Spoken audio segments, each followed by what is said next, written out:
حدیبیہ مقام پہ رک گئے اور ادھر جانا تھا مکہ شریف عمرہ کے لیے، وہاں خانہ کعبہ کا طواف بھی کرنا تھا۔ مگر کافروں کو جب یہ خبر ہوئی کہ حضور پاک صلی اللہ تعالیٰ علیہ وآلہ وسلم صحابہ کرام کے ساتھ مکہ شریف آ رہے ہیں، تو ان لوگوں نے سوچا سمجھا کہ ہم پر حملہ کرنے آ رہے ہیں، ہم سے جنگ کرنے آ رہے ہیں، اس لیے ان لوگوں نے روک دیا، پابندی لگا دی۔ بہرحال سرکار دو جہاں صلی اللہ تعالیٰ علیہ وسلم حدیبیہ مقام پر رک گئے، وہیں پر صلح حدیبیہ کی نوبت بھی آئی۔ پھر سرکار دو جہاں صلی اللہ علیہ وسلم نے صحابہ کرام میں سے چند حضرات کو بھیجا، جن میں حضرت عثمان غنی رضی اللہ تعالیٰ عنہ بھی ہیں، مکہ شریف بھیجا کہ وہاں جا کر کے بات کریں، کفار مکہ سے گفتگو کریں، اور ان کو کیا اور سب سے بیعت لینے لگے، وعدہ لینے لگے کہ جب ایسی بات ہوگی تو کوئی پیچھے نہیں ہٹے گا۔ وعدہ لے رہے تھے، بیعت لے رہے تھے، ہاتھ میں ہاتھ دے کر کے۔ اس یہی جو آج جو ہم پیران طریقت کے ہاتھ میں ہاتھ دے کر کے مرید ہوتے ہیں، بیعت کرتے ہیں، یہ اسی طریقے سے مل رہا ہے، یہ وہی سرکار کا طریقہ ہے۔ تو سرکار نے سب سے وعدہ لیا، بیعت فرمائی۔ اس وقت حضرت عثمان غنی رضی اللہ تعالیٰ عنہ مکہ شریف میں تھے، سارے صحابہ یہاں موجود تھے، سب کا ہاتھ اپنے ہاتھ میں لے کر کے بیعت فرما رہے تھے۔ حضرت عثمان غنی بظاہر وہاں موجود نہ تھے، مکہ شریف میں تھے۔ کسی نے یہ خبر پھیلا دی، یہ افواہ اڑا دی کہ حضرت عثمان غنی معاذ اللہ شہید کر دیے گئے۔ ادھر سب سے بیعت لے چکے تھے، صحابہ میں جب یہ خبر پھیلی تو ان کو جوش آیا کہ اب ہم ان کافروں کو نہیں چھوڑیں گے، اور اپنے اپنے انداز میں جانثاری کا ثبوت دینے لگے۔ سرکار نے سب کو بٹھایا اور سرکار دو جہاں صلی اللہ علیہ وسلم نے اپنا دست مبارک اپنے دوسرے ہاتھ میں لے کر کے اپنے ایک ہاتھ کو فرمایا یہ عثمان کا ہاتھ ہے، اور دوسرے ہاتھ میں لے کر کے حضرت عثمان کی طرف سے بیعت فرمائی، یعنی یہاں یہ کہہ کر کے میرے آقا صلی اللہ علیہ وسلم نے اشارہ دے دیا، صحابہ کو بتا دیا کہ عثمان غنی شہید نہیں ہوئے ہیں، وہ باحیات موجود ہیں اور آنے والے بھی ہیں۔ ایک طرف تو میرے آقا صلی اللہ علیہ وسلم نے اپنے علم غیب سے یہ بتا دیا کہ عثمان غنی شہید نہیں ہوئے ہیں، اور دوسری طرف حضرت عثمان غنی کا مرتبہ ظاہر ہوا کہ تنہا حضرت عثمان غنی وہ ہیں کہ نبی پاک صلی اللہ علیہ وسلم کی ذات تو وہ ہے کہ نبی پاک صلی اللہ علیہ وسلم جب بیعت لے رہے تھے، صحابہ کے ہاتھ نیچے تھے، نبی کا ہاتھ ان کے ہاتھوں پر تھا، اور اسی کو قرآن نے بیان کیا، ان الذین یبایعونک انما یبایعون اللہ، جو لوگ اے محبوب آپ سے بیعت کرتے ہیں، آپ سے نہیں اللہ سے بیعت کرتے ہیں۔ ان الذین یبایعونک انما یبایعون اللہ، آپ سے جو بیعت کر رہے ہیں وہ خدا سے بیعت کر رہے ہیں۔ آگے فرماتا ید اللہ فوق ایدیہم، صحابہ کے ہاتھ پہ ہاتھ کس کا تھا؟ نبی کا ہاتھ تھا، مگر خدا فرماتا ید اللہ فوق ایدیہم، ان کے ہاتھوں پر اللہ کا ہاتھ ہے، یعنی نبی کے دست پاک کو اللہ نے ید اللہ فرمایا ہے۔ تو وہ دست پاک جسے خدا ید اللہ فرمائے، اس دست پاک کو نبی کہہ رہے ہیں یہ عثمان کا ہاتھ ہے، تو نتیجہ یہ نکلا حضرت عثمان غنی کا ہاتھ وہ ہے، حضرت عثمان غنی کی ذات وہ ہے کہ نبی اپنے ہاتھ کو عثمان غنی کا ہاتھ فرمائے، اور نبی کا جسم پاک، نبی کا ید پاک، نبی کا دست پاک وہ ہے جسے قرآن ید اللہ فرمائے۔ تو وہ یہ شان حضرت عثمان غنی کی ہے کہ تنہا یہ شرف حضرت عثمان غنی کو ملا ہے کہ ان کے نبی نے اپنے دست پاک کو حضرت عثمان غنی کا دست پاک فرمایا۔ یہ شرف وہ ہے، یہ فضیلت وہ ہے، صرف حضرت عثمان غنی کو حاصل ہے، یہ مرتبہ صرف حضرت عثمان غنی کو۔ ادھر نبی نے اپنے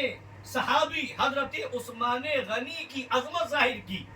اور اپنے علم غیب کا اظہار بھی کیا کہ عثمان غنی شہید نہیں ہوئے ہیں۔ تبھی تو اعلیٰ حضرت فرماتے ہیں اور کوئی غیب کیا تم سے نہا ہو بھلا، جب نہ خدا ہی چھپا تم پہ کروڑوں درود۔ ادھر حضرت عثمان غنی یہ پہنچے مکہ شریف تو کافروں نے کہا کہ ابھی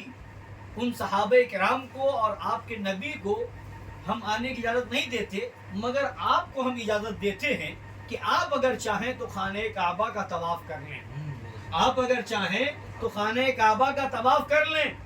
حضرت عثمان غنی رضی اللہ تعالیٰ عنہ پہنچے. ادھر کافروں نے یہ بات کی, ادھر صحابہ کرام آپس میں بات کر رہے ہیں, نبی پاک صلی اللہ علیہ وسلم موجود ہیں, صحابہ کرام بات کر رہے ہیں کہ عثمان غنی بڑے خوش نصیب ہیں, ان کو موقع مل گیا ہے, وہ خانہ کعبہ گئے ہیں اور انہیں طواف کا موقع مل جائے گا, وہ خانہ کعبہ کا طواف کر لیں گے, خانہ کعبہ کی زیارت کریں گے, وہاں طواف کر لیں گے. نبی پاک صلی اللہ علیہ وسلم ارشاد فرماتے ہیں مجھے معلوم ہے میرا عثمان میرے بغیر طواف نہیں کرے گا,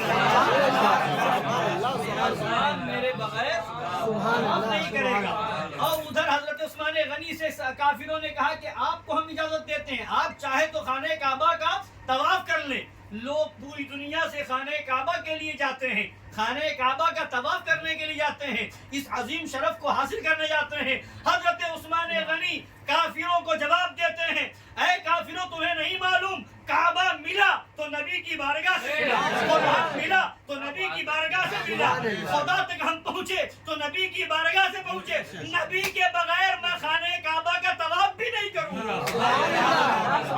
نبی کے بغیر. یعنی بتا دیا سرکار عثمان غنی نے, یہ وہی نظریہ ہے, سرکار عثمان غنی کا نظریہ وہی ہے جو اعلیٰ حضرت نے ہمیں نظریہ دیا ہے کہ اعلیٰ حضرت فرماتے ہوتے کہاں خلیل و بنا کعبہ و بنا لولاک والے صاحبی سب تیرے گھر کی ہے. یہ عثمان غنی نے بتا دیا حج وہ قبول ہے جو نبی کی غلامی میں ہو, طواف وہ قبول ہے جو نبی کی غلامی میں ہو, عمرہ وہ قبول ہے جو نبی کی غلامی میں ہو, اور خدا کی بارگاہ میں عبادت وہ قبول ہے جو نبی کی غلامی میں ہو. نبی کا دامن چھوڑ کے, نبی کی غلامی چھوڑ کے حج پہ حج کرو, زکات پہ زکات دو, طواف پہ طواف کرو, عمرے پہ عمرہ کرو, عبادت پہ عبادت کرو. ساری عبادتیں تمہارے منہ پہ مار دی جائیں گی. اگر عبادت قبول کرانا ہے تو بارگاہ رسول میں سر جھکا دو اور بتا دو بخدا خدا کا یہی ہے, خدا کا یہی ہے, اور کوئی مگر جو وہاں سے ہو دنیا کی ہو, یہاں نہیں وہاں نہیں. نعرہ تکبیر, نعرہ رسالت, مسلک اعلی حضرت, فیضان اعلی حضرت, فیضان مظہر اعلی حضرت, فیضان شیر ہندوستان, خلیفہ حضور شیر ہندوستان, خلیفہ حضور شیر ہندوستان. نعرہ تکبیر, نعرہ رسالت. حضرت عثمان غنی رضی اللہ تعالیٰ عنہ کی بہت قربانیاں ہیں, اسلام پر بڑا احسان ہے, مسلمانوں پر بڑا احسان ہے. جنگ تبوک کے موقع پر عام مسلمانوں کی یہ حالت ہو گئی تھی کہ اسرت کا معنی ہوتا ہے تنگی, تنگی کی حالت ہو گئی تھی. اسی وجہ سے جنگ تبوک کے لشکر کو جیش اسرت کہا جاتا ہے. جیش اسرت, اسرت مانے تنگی, جیش مانے لشکر, جیش اسرت کا مطلب تنگی والا لشکر. یہاں تک نوبت تھی بظاہر کہ کھانے پینے کے سارے سامان ختم ہو گئے تھے, پتے چبا کر کے بھوک مٹائی جا رہی تھی, درختوں کے پتے چبائے جا رہے تھے. ایسی حالت, ایسی نوبت تھی اس وقت. تو اس وقت سرکار دو جہاں صلی اللہ علیہ وسلم نے جنگ تبوک کے موقع پر صحابہ کرام کو اکٹھا کیا اور آواز دی کہ کون ہے, مفہوم یہ ہے کہ کون ہے جو اسلام کے لیے اپنی دولت کو پیش کرے, اسلام کی راہ میں اپنے مال کو خرچ کرے. سرکار عثمان غنی رضی اللہ تعالیٰ عنہ کھڑے ہوتے ہیں, عرض کرتے ہیں یا رسول اللہ, عثمان کی طرف سے 100 اونٹ ساز و سامان کے ساتھ ہے. سرکار نے ان کے لیے دعائیں فرمائی. پھر اس کے بعد پھر اعلان فرمایا سرکار نے, اور کون ہے جو اس راہ خدا میں اپنا مال خرچ کرے, اپنی دولت میں سے خرچ کرے. پھر حضرت عثمان غنی کھڑے ہوتے ہیں, عرض کرتے ہیں یا رسول اللہ, آپ کے عثمان کی طرف سے 200 اونٹ ساز و سامان کے ساتھ. پھر سرکار نے جب لوگوں کو ترغیب دلائی اور لوگوں کو دین اسلام کی طرف خرچ کرنے کے لیے رغبت دلائی, تو پھر حضرت عثمان غنی کھڑے ہوئے, عرض کرتے یا رسول اللہ, عثمان کی طرف سے 300 اونٹ ساز و سامان کے ساتھ. سرکار دو جہاں صلی اللہ علیہ وسلم نے جب یہ سنا تو اتنا خوش ہوئے کہ منبر پاک سے اترنے لگے اور اترتے جا رہے تھے اور زبان پاک سے یہ الفاظ ادا فرما رہے تھے، ما علی عثمان ما عمل بعد حاضی، ما علی عثمان ما عمل بعد حاضی، یعنی مفہوم یہ ہے حضرت سرکار دو جہاں صلی اللہ علیہ وسلم یہ کہتے ہوئے ممبر سے اترتے جا رہے تھے کہ آج کے بعد سے عثمان غنی جو بھی کرے کوئی عمل انہیں نقصان نہیں پہنچائے گا۔ سبحان اللہ سبحان اللہ، بے شک بے کچھ شک بھی کرے کوئی عمل انہیں نقصان نہ پہنچائے گا۔ ایک روایت میں یہ آیا کہ 1000 اونٹ ساز و سامان کے ساتھ حضرت عثمان غنی نے بارگاہ رسول میں پیش کیا اور پھر گھر تشریف لے گئے۔ گھر سے لوٹے تو 1000 دینار، ایک دینار سونے کا سکہ ہوتا ہے، 1000 دینار سرکار عثمان غنی اپنی آستینوں میں رکھ کر کے لائے اور نبی کی بارگاہ میں پیش کر دیا۔ نبی ان سونے کے سکوں کو ہاتھ لگاتے جاتے اور ارشاد فرماتے جاتے، ما ضر عثمان ما عمل بعد هذا اليوم، ما ضر عثمان ما عمل بعد هذا اليوم، آج کے دن کے بعد کوئی عمل عثمان غنی کو کوئی نقصان نہیں پہنچا۔ سبحان اللہ۔ یہ اتنا خوش، تو اسی کو اعلیٰ حضرت امام اہل سنت رضی اللہ تعالیٰ عنہ فرماتے ہیں، زاہد مسجد احمدی پر دولت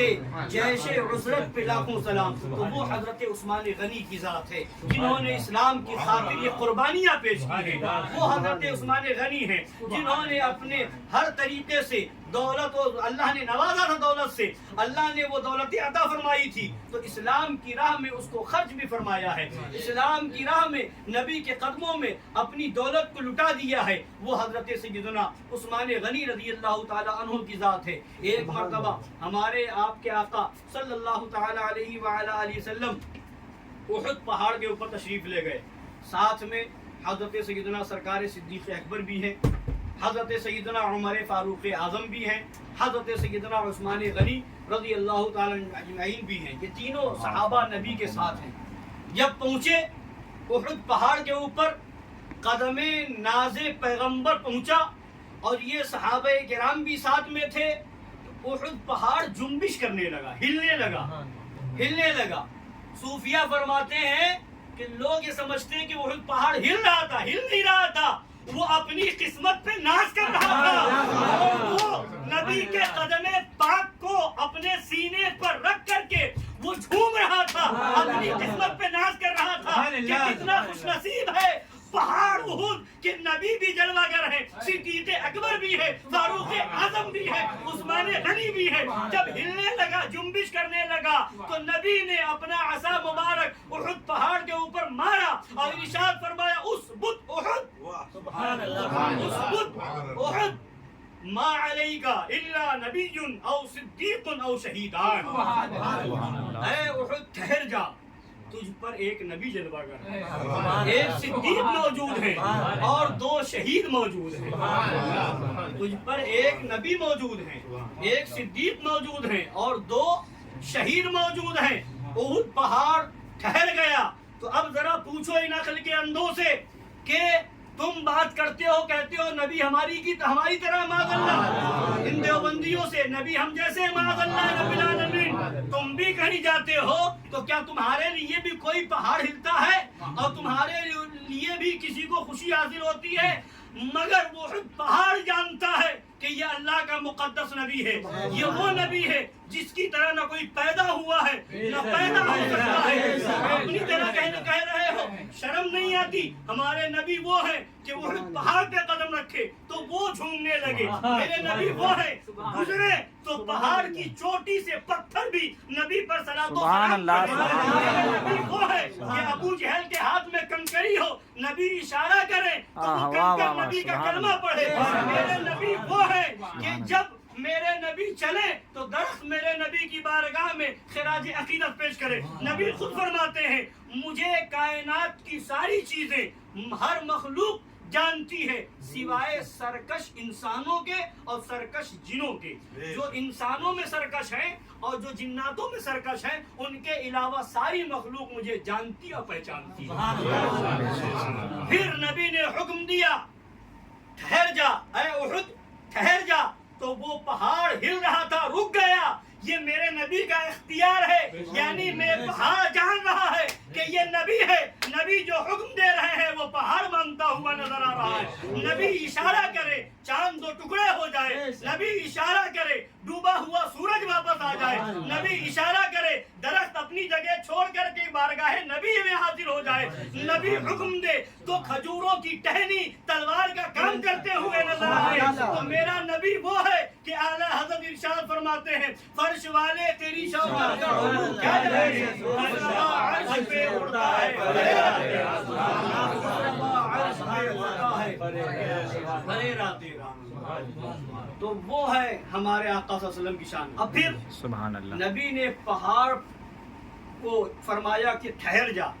تجھ پر ایک نبی ہے، ایک صدیق ہیں اور دو شہید ہیں۔ شہید کسے کہتے ہیں؟ شہید کسے کہا جاتا ہے؟ جب انسان اللہ کی راہ میں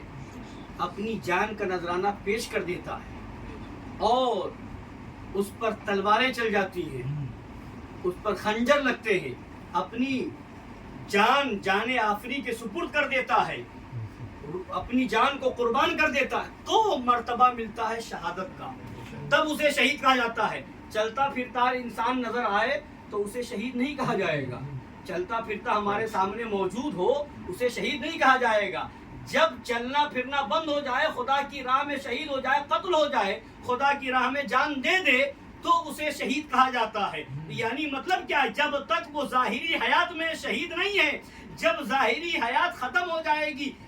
اسلام اور دین کی راہ میں قربان ہو جائے گا تو شہید کہلائے گا۔ حضرت صدیق اکبر ابھی موجود، حضرت عثمان غنی ابھی موجود ہیں، حضرت عمر فاروق اعظم ابھی موجود ہیں، اور ابھی ان کی زندگی میں نبی بتا رہے ہیں یہ دونوں شہید ہیں، تو پتہ کیا چلا؟ نہ جو کچھ ہو چکا ہے میرے نبی وہ بھی جانتے ہیں، جو ہونے والا ہے میرے نبی وہ بھی جانتے ہیں، یعنی میرے نبی کو معلوم ہے کہ حضرت عمر بھی شہید ہوں گے، حضرت عثمان غنی بھی شہید ہوں گے، یہ میرے نبی کا علم غیب ہے، یہ ابھی بعد میں مثال ہوگا، شہادت بعد میں ہوگی، خبر پہلے دے رہے ہیں۔ اے وحد رک جا، تجھ پر ایک نبی ہے، ایک صدیق ہیں اور دو شہید جلوہ گر ہیں۔ اعلیٰ حضرت پکار اٹھے اور کوئی غیب کیا تم سے رہا ہو بھلا، جب نہ خدا ہی چھپا تم پہ کروڑوں سبحان اللہ۔ ایک مرتبہ آقا دو جہاں صلی اللہ علیہ وسلم ایک باغ میں تشریف فرما تھے اور کسی نے آ کر کے دستک دی، تو سرکار دو جہاں صلی اللہ علیہ وسلم نے ایک صحابی کو حکم دیا، فرمایا افتح لہ باب، اس کے لیے آنے والے کے لیے دروازہ کھول دو، وبشرہ بالجنہ، اور انہیں جنت کی خوشخبری دے۔ جب دروازہ کھولا گیا تو دیکھا کہ آنے والے حضرت سیدنا صدیق اکبر ہیں، تو انہوں نے خوشخبری سنائی، آقا دو جہاں صلی اللہ علیہ وسلم کی زبان فیض ترجمان سے جو بات نکلی وہ بیان کر دی، انہوں نے اللہ کا شکر ادا کیا، بارگاہ نبی میں حاضر ہوئے، پھر آنے والے نے دستک دی، پھر نبی نے فرمایا آنے والے کو جنت کی خوشخبری دے دو، آنے والے کا دروازہ کھول دو، وبشرہ بالجنہ، اور انہیں جنت کی خوشخبری سنا دو۔ پھر جب دروازہ کھولا گیا تو دیکھا گیا کہ آنے والے حضرت عمر فاروق اعظم، پھر اندر آ گئے، انہوں نے خدا کا شکر ادا کیا، نبی کی بارگاہ میں حاضری دی، پھر دروازے پر کسی نے دستک دی، پھر دروازہ کھولنے کے لیے نبی نے حکم دیا اور فرمایا ان کے لیے دروازہ کھول دو، وبشرہ بالجنہ علی بلوى تصیبہ، آنے والے کے لیے دروازہ کھول دو اور انہیں جنت کی خوشخبری سنا دو، اس بات پر کہ انہیں مصیبتیں پہنچیں گی اور وہ مصیبتوں پر صبر کریں گے۔ پھر جب دروازہ کھولا گیا تو دیکھا کہ حضرت عثمان غنی ہے، وہ اندر آئے، انہوں نے خوشخبری سنائی، انہوں نے اللہ کا شکر ادا کیا اور کہا اللہ المستعان، اللہ میری مدد فرمانے والا ہے، مصیبتیں آئیں گی مجھے پہنچیں گی، اللہ تعالیٰ سے میں مدد مانگتا ہوں، اللہ تعالیٰ میری مدد فرمائے گا۔ یعنی بتانا یہ ہے کہ حضرت عثمان غنی رضی پہلے